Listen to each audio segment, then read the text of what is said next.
Okay, so hey guys, and welcome back to another weekly fighting roundup. And so if you're new around here and you haven't yet subscribed, please do so. Like video if you do indeed like video, and let's get straight into it. So, of course, starting with the boxing news, and so the IBF have ordered Catterall versus Hitchens. Khan is open to fighting Pacquiao. Be a strange fight to happen now, but I mean, you never know, I suppose. Ruiz Jr. has been removed from the WBC heavyweight rankings. That's because he's been out of an injury for a long time, and obviously he hasn't fought for a very long time now. And I don't know when we're even going to see him fight. There's a lot of talk around him fighting, but not actually any action around him fighting. So I don't know when we're going to see him fight again. Serrano has vacated her WBC title. I respect her for doing that and for the reasoning behind it. But obviously it opens now up other fights, and it's going to make the division a bit more interesting, I suppose, now, because it's not just one champion, which, I mean, it's either way. Serrano's still the champion. Everybody's going to see her as the main champion. WBO have could strip Navarrete of his title. Kelly versus Ramirez, Welland and Dasgalu will fight December 16th. Azim will fight Paulson February 3rd. Wilder confirmed serious talks with Ngannou about an MMA fight. Probably should have put that in the MMA news, but either way, I suppose you never know. Like I say, with the state that the sport is in at the moment, it's not a bad thing, but you never know. Medina will fight Temple December 15th. Nakatani set to fight Santiago. Canelo wants Munguia or Crawford or Charlo in May. And so it seems like that's his kind of plan at the moment. Munguia, of course, is fighting Ryder. Crawford hasn't got a fight, but he would have to move up a lot in weight to get there. And Charlo is another big name if he's fit to fight and raring to go at that point. You never know, but it seems like he's certain on fighting Benavidez come September time. The WBC have ordered Nicholson versus Mahfoud. Like I said, it opens up for the title, that being for the now vacant WBC title. Belanga is set to fight McCrory February 24th. Hunter won via TKO in round 1 versus England. Cyprus won via TKO in round 2 versus Lynch. Lopez won via KO in round 3 versus Walls. Bailey won via TKO in round 4 versus Freeman. Ariano won via TKO in round 4 versus Reeves. Lee won via KO in round 5 versus Johnson. Minor won via split decision versus Dale. And the kind of main reason why I wanted to speak about that card was the fact that Hunter stopped England in round 1, and England was 59 making his professional debut, and he lost. So it's not obviously a good sign to be doing that at that age. PBC have signed a deal with Amazon Prime, so all their fights will be on there now. So it's not a bad thing. I think it's more accessible for the wider nations, but it's sad. It's sad to see that Showtime are no longer going to be with boxing anymore. Hatton has been elected into the International Boxing Hall of Fame. Okoli is set to fight in February. Couch MBE has been elected into the International Boxing Hall of Fame. Lopez has made an offer to fight Matias. That's good to see that somebody's finally kind of offering fights for Matias and giving him fights at that of the highest level. Davis is set to fight in March. Davies versus Barroso. Barboza Jr., Coriel, Kalkruf, Canas and Deverenchenko will fight January 6th. That's quite a stacked card, to be fair, especially for as of recent Golden Boy cards. Foster will fight Nova February 16th. IBF have threatened to strip off attire if he fights Zorro. That's crazy. That shouldn't be happening. It's pretty stupid, to be honest. Obviously, their reasoning is the fact that Zorro isn't in the IBF rankings, and so he shouldn't be fighting him, but he's in the rankings for a lot of the other mandatory boards, and so it's not a bad fight to make, and doing stuff like that is going to stop fighters from wanting to give mandatory fighters fights, because they're going to be limited to only the fighters in their rankings. And so I mean, it's a huge shot for Zorro, and I hope that they still go ahead and give him the fight. They probably will, but it's very stupid that the IBF have said that. Ben could fight Barrios February 3rd if he don't fight Eubank Jr. Izzard has tested positive for a banned substance. Been a little while, been a couple of weeks since we've had a banned substance test, but now we've got an Izzard being a Misfits fighter. Paul has offered KSI a $50 million Winner takes all fight. Will we ever see that fight? I don't know. Torres Jr. won via TKO in round 8 versus Harper. Naiba won via unanimous decision versus Coffey. Tucker drew versus Veron. Palanco won via TKO in round 6 versus Hunter. Johnson won via split decision versus Espinoza. Zayas won via TKO in round 5 versus Fortia to remain North American Boxing Federation Super Welterweight Champion. Carrington won via KO in round 2 versus Sanchez. Espinoza won via majority decision versus Ramirez to become WBO World Featherweight Champion.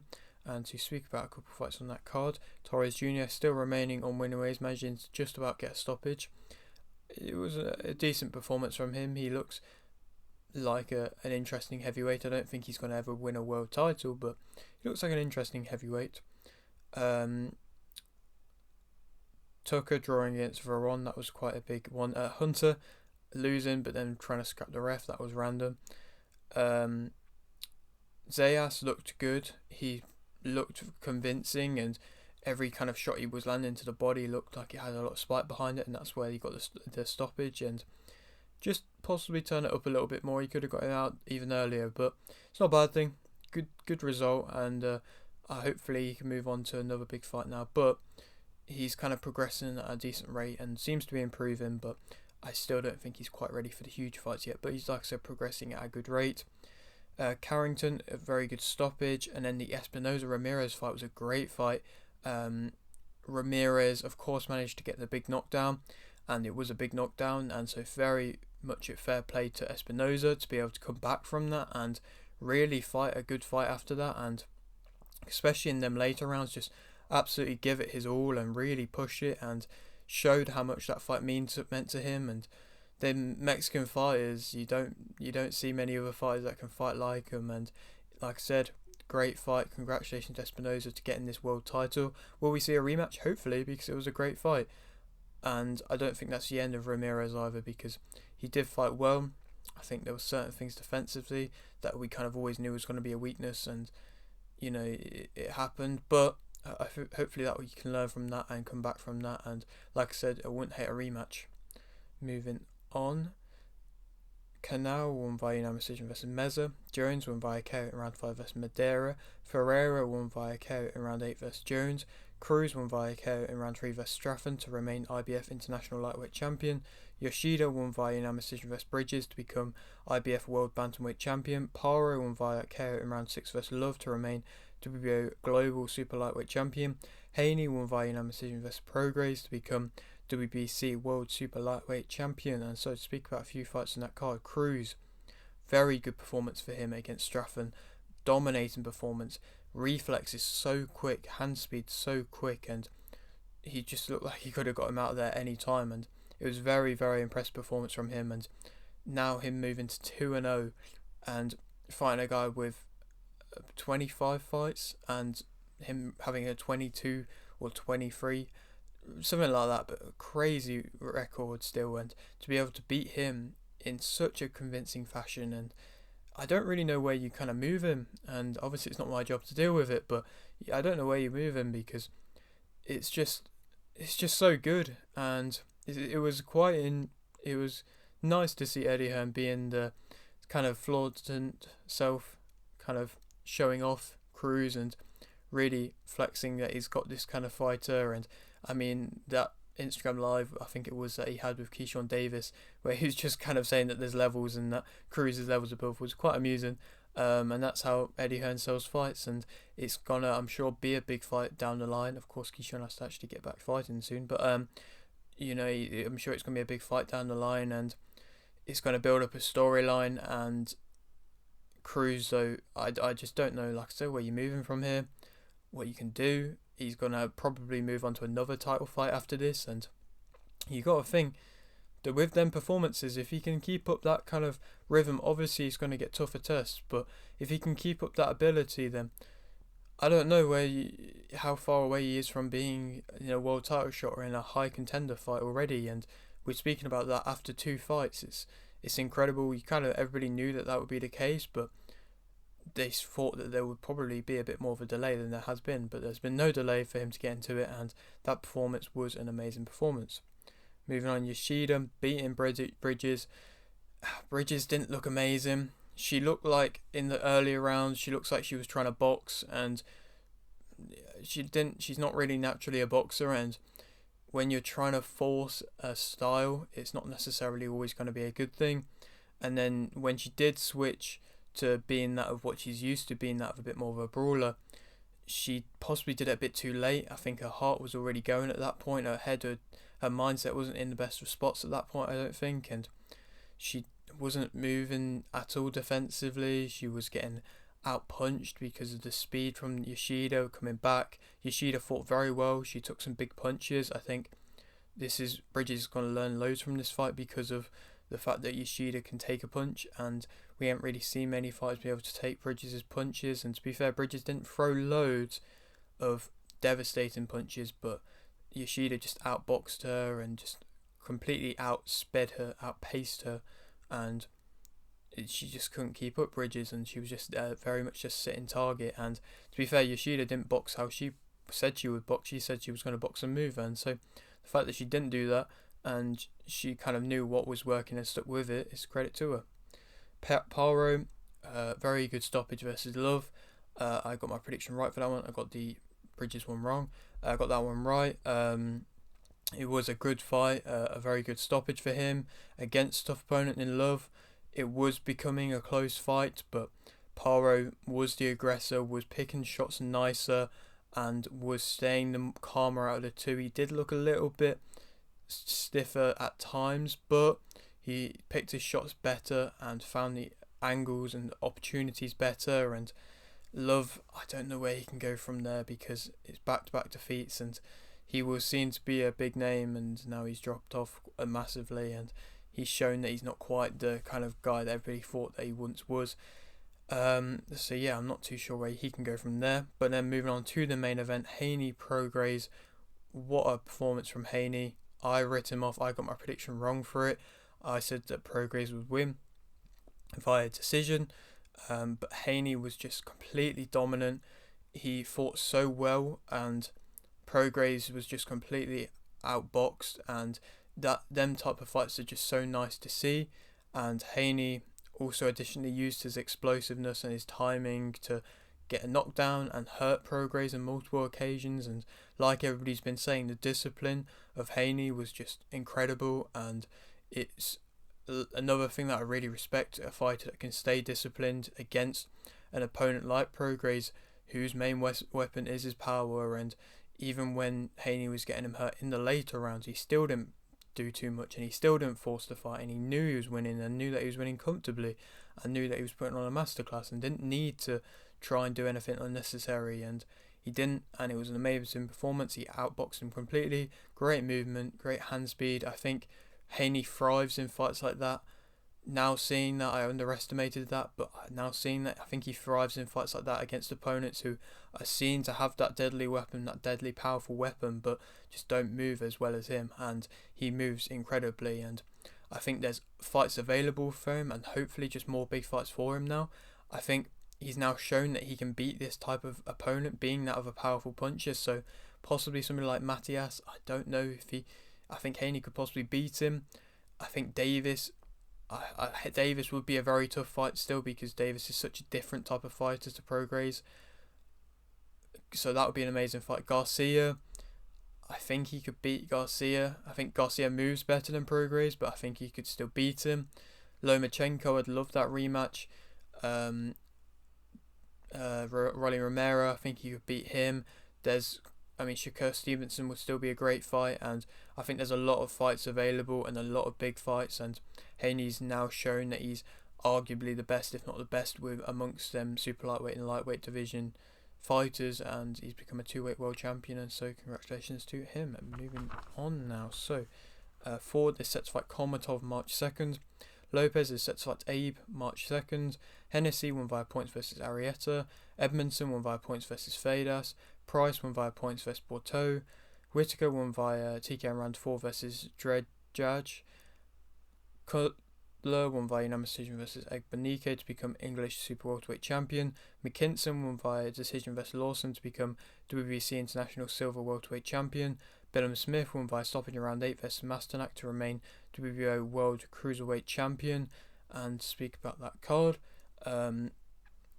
Price, I really liked her performance. She looked very, very professional and very good in that performance. She moved well. She had a great jab and picked her shots perfectly. Whittaker, a very good stoppage, an entertaining fight as always from him, and ended it with a very good stoppage, to be fair. Picked his shot very nicely. Cutler, that was a good fight. Cutler Egbenike, of course, we had Egbenike on the channel a little while ago, but fortunately he couldn't get the win, but Cutler fought well, to be fair to him. McKinson, solid performance again, outboxed him. He knows that he's levels above this, to be honest, at this point. Billum Smith, though, that fight was a strange fight. Billum Smith was losing. Masterclass was winning by a good few rounds. The judges even had him winning, and him being the away fighter to still be winning on the cards. We've seen that not be the case so much as of recent, and the fact he was doing that. Yeah, Masterclass, it caught me by surprise when he called it off, when he stopped. Obviously it must have been a bad injury for him, but nobody's really seen anything come out yet of what obviously it was something with his ribs, but how bad that injury was. But Billum Smith moves on. Not a great performance. I don't think that's going to fill him with loads of confidence. He's going to have to watch that back and learn a lot from that, and I saw them weaknesses in fights prior, but Masterclass really opened up them weaknesses and showed it, and now he's possibly, hopefully, going to fight Riakporhe next, and I think he's going to have to do a lot to be able to get a result against Riakporhe from that performance from what I've seen. But of course it could have just been an off night, and like I said, it's very common that fighters overlook other opponents. Moving on, Bellew came second in I'm Celeb to get me out of here. Thought I'd mention it. Fair play to him. Gale won via unanimous decision versus Coreno to become IBO World Bantamweight Champion. It was a good performance from Gale. From the footage that I've seen, which is relatively limited, she was out throwing her. Coreno was struggling as the aggressor a bit, but Gale was out throwing her, a little bit reckless, a little bit wild at times, but was still outboxing her and like I said, out throwing her and out winning it that way. And now she's a champion, so congrats to her. Moving on now to the MMA news. Despagny has signed with UFC. McCann will rematch Belabita February 3rd. Chukagian will fight Barber March 9th. Moicano will fight Dober February 3rd. EJ will fight Murphy February 10th. Emmett will fight Mitchell December 16th. Gorimbo will fight Crosby February 3rd. Al Niar won via decision versus Dos Santos. Tara won via KO in round 2 versus Hernandez. Santos won via decision versus Egger. Garcia won via KO in round 2 versus Costa. Hyun Sung won via KO in round 2 versus Ross. Zhu Set won via decision versus Kenan. Muniz won via decision versus Jung Yong. Elliott won via submission round 1 versus Mudarij. Hakparast won via KO in round 1 versus Malarkey. Roundtree won via TKO in round 3 versus Smith. Yadong won via decision versus Gutierrez. And I always like to speak about the co-main and main event. Roundtree, good performance against him. Like it, the whole commentary team was saying he's a scary guy. He's a menacing opponent now. 5, I believe, wins in a row for him, and a good stoppage against Smith. And like everybody was also saying, it was nice to see that he didn't unnecessarily throw to kind of shut out he knew that Smith was hurt, and he didn't do anything unnecessary to cause him more damage, and you don't really have to do that. That was nice to see, but a good performance from him. Picked his shots nicely and does throw with a lot of power and a lot of intent. And Smith, he's a valiant fighter. I'm sure he will fight again at some point, but he's kind of found that level, and I don't think he's any higher level than that anymore. Yadong, though, it was an alright performance against Gutierrez. It wasn't amazing. I was expecting a little bit better. He didn't really set up his shots with a jab at all. He didn't really have much kind of strike and head movement. He didn't really strike that well in general. He didn't really have that much variation. He kicked better than Gutierrez. He had better groundwork, was much better than Gutierrez, but it wasn't an amazing performance, and I'm sure that's not really lighting up the bantamweight division with that. And then just move on to final bit of news. Dvalishvili is set to fight Cejudo February 17th, and if that fight does go ahead, that is one I'm very excited for. But yeah, that is it for today's video. Hope you did enjoy. Like if you did, like this, subscribe if you're new, and thanks for watching.